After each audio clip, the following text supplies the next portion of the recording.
देखिए बच्चों, आज का जो टॉपिक है फॉरेस्ट जंगल का टॉपिक है, ठीक ना।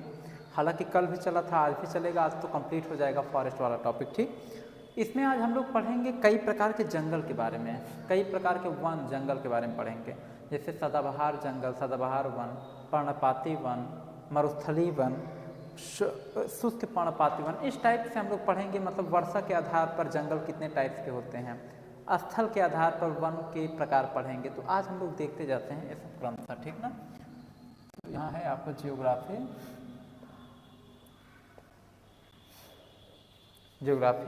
तो पहले हम लोग पढ़ेंगे वर्षा के आधार पर वनों के प्रकार। वर्षा के आधार पर वनों के प्रकार,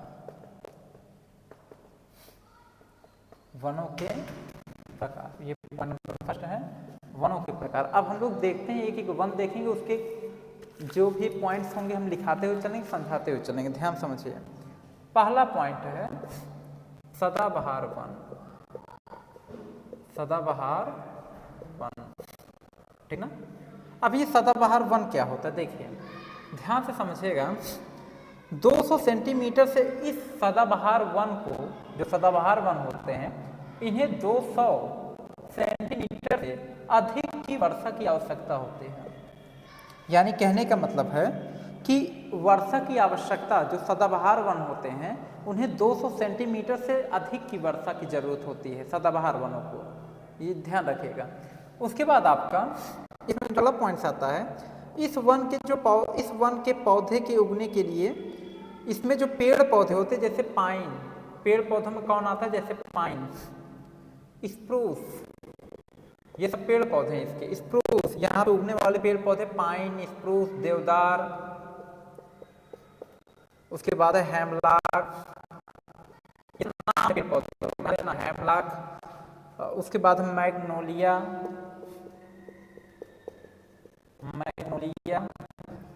उसके बाद इसमें आता है नीलगिरी।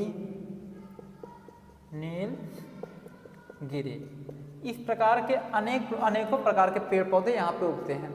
सदाबहार वनों में जो 200 सेंटीमीटर से अधिक की वर्षा चाहिए, जो पेड़ पौधे यहाँ पे सदाबहार जंगलों में उगते हैं, पाइन, स्प्रूस, देवदार, हेमलॉक, नीलगिरी, मैग्नोलिया, ये इस प्रकार के पेड़ पौधे यहाँ पे उगते हैं। अगला आपका जो वन आता है उसका नाम है पर्णपाती वन। पर्णपाती वन। अब देखिए यहाँ पर क्या होता है, यहाँ पे जो वर्षा की जो आवश्यकता होता है बच्चों, यहाँ पे 150 से 200 सेंटीमीटर, यहाँ पे 150 से 200 सेंटीमीटर वर्षा की आवश्यकता होती है। 150 से 200 सेंटीमीटर के रेंज में यहाँ पे वर्षा की आवश्यकता होती है पर्णपाती वाले वनों को।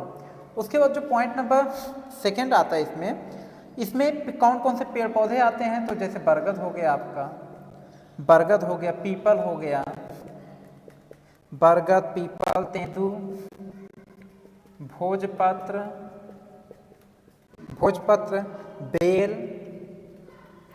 बेल हो गया आपका, नीम हो गया, उसके बाद आपका सागौन हो गया, उसके बाद आपका है इसमें साग हो गया,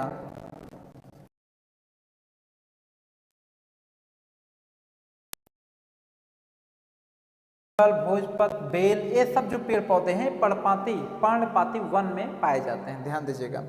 अगला जो वन आता है तीसरे नंबर पे आता है, उसका नाम है शुष्क पर्णपाती वन। शुष्क पर्णपाती वन ये है। अब इसमें क्या है, यहाँ पर जो वर्षा की आवश्यकता होती है 70 से 150 सेंटीमीटर के रेंज में यहाँ पे वर्षा की आवश्यकता होती है। यहाँ के जो पेड़ पौधे हैं, जैसे बरगद, आपका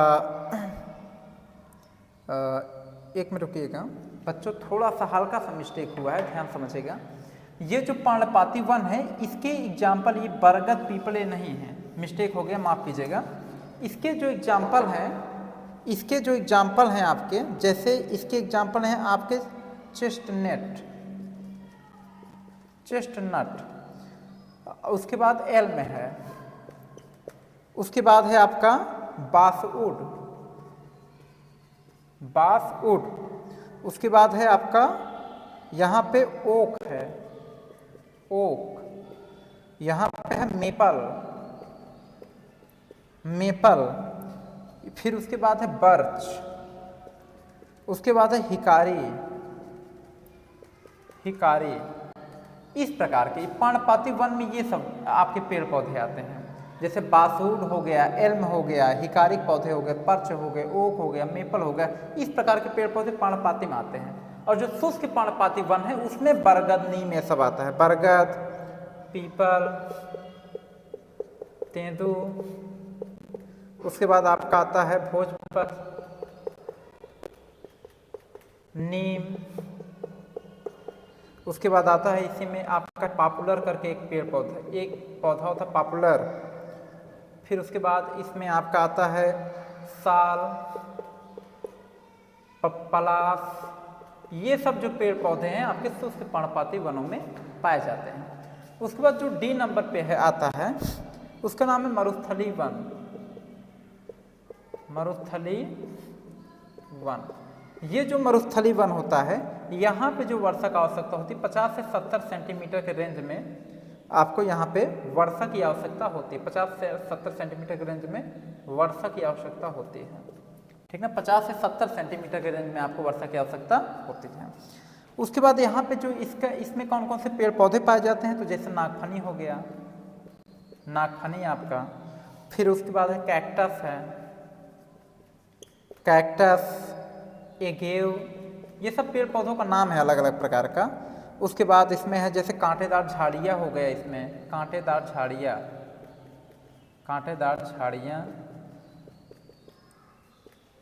इसमें ये सब मतलब इस टाइप के जो पेड़ पौधे पाए जाते हैं वो मरुस्थली वनों में पाए जाते हैं। कांटेदार झाड़ियाँ, नागफनी, कैक्टस, एगेव के पेड़ पौधे, ये सब जो पाए जाते हैं आपके मरुस्थली वन में पाए जाते हैं।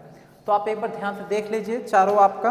अब आपका चलेगा स्थल के आधार पर, यानी कि स्थल के आधार पर आपका वन के प्रकार, यानी स्थल के आधार पर वन का प्रकार अब हम लोग पढ़ेंगे। ये तो पढ़े थे हम लोग वर्षा के आधार पर वनों का प्रकार, देख लीजिए एकदम क्लियर क्रम से। चलिए वीडियो को पॉज करके भी आप लिख सकते हैं।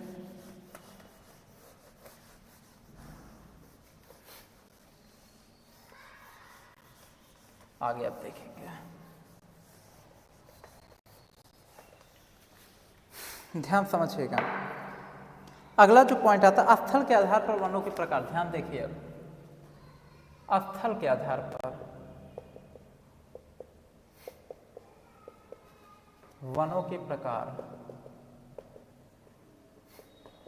स्थल के आधार पर वनों के प्रकार, ध्यान से देखिएगा। पहला वन आपका आता है जो है इसमें पर्वतीय वन, पर्वतीय वन। इसमें देखिएगा जो मेन पॉइंट हम लिखा देते हैं, इसे टुंड्रा या टैड्रा भी कहते हैं। पर्वतीय वन को हम लोग टुंड्रा, टुंड्रा या टैगा के नाम से जानते हैं। जो पर्वतीय वन होते हैं उन्हें टुंड्रा या टैगा के नाम से भी जानते हैं, ध्यान से समझिएगा। उसके बाद जो अगला पॉइंट होता है,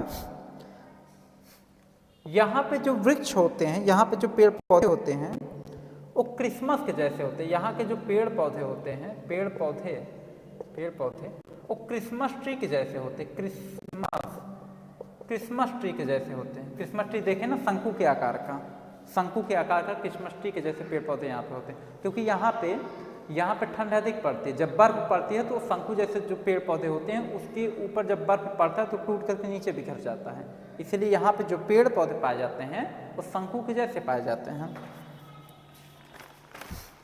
उसके बाद पर्वतीय वन को कोणधारी या शंकुधारी वन कहते हैं। इसे कोणधारी या शंकुधारी वन के नाम से जानते हैं। जो पर्वतीय वन होता है, इस पर्वतीय वन को हम लोग कोणधारी या शंकुधारी वन के नाम से भी जानते हैं। उसके बाद जो है पर्वतीय वृक्षों को अल्पाइन वृक्ष के भी नाम से जानते हैं। इसका एक और भी नाम है अल्पाइन वृक्ष, ध्यान देना। इसे कई नाम से जानते हैं, अल्पाइन वृक्ष के भी नाम से जानते हैं, कोणधारी शंकुधारी वृक्ष के भी नाम से जानते हैं, टुंड्रा टैगा के भी नाम से जानते हैं। इतने सारे नामों जाना जाता है, जानते रहेगा। उसके बाद यहाँ पे ये हो गया। अगले नंबर पे जो आपका आता है उसका नाम है जो है दलदली वन। इसको बगल में लिखते हैं दलदली वाला, दलदली वन।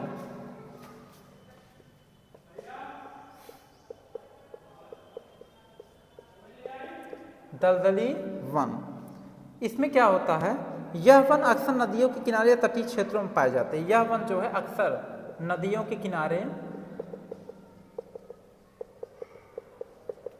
या तटीय क्षेत्रों में, तटीय क्षेत्रों में पाए जाते हैं। ध्यान दीजिएगा, देखिए ये जो दलदली वन होते हैं पाए कहाँ जाते हैं, ये नदियों के किनारे, ठीक, जहाँ रिवर है, नदी है, उसके किनारे या उसके तटीय क्षेत्रों में आपके दलदली वन यानी दलदली जंगल पाए जाते हैं। ठीक, तो ये हो गया आपका बच्चों फॉरेस्ट यानी जंगल वाला जो टॉपिक था ये आपका कवर हो गया। ठीक ना, तो आज के लिए इतना ही, इसके आगे का वीडियो आपका नेक्स्ट डे चलेगा। धन्यवाद।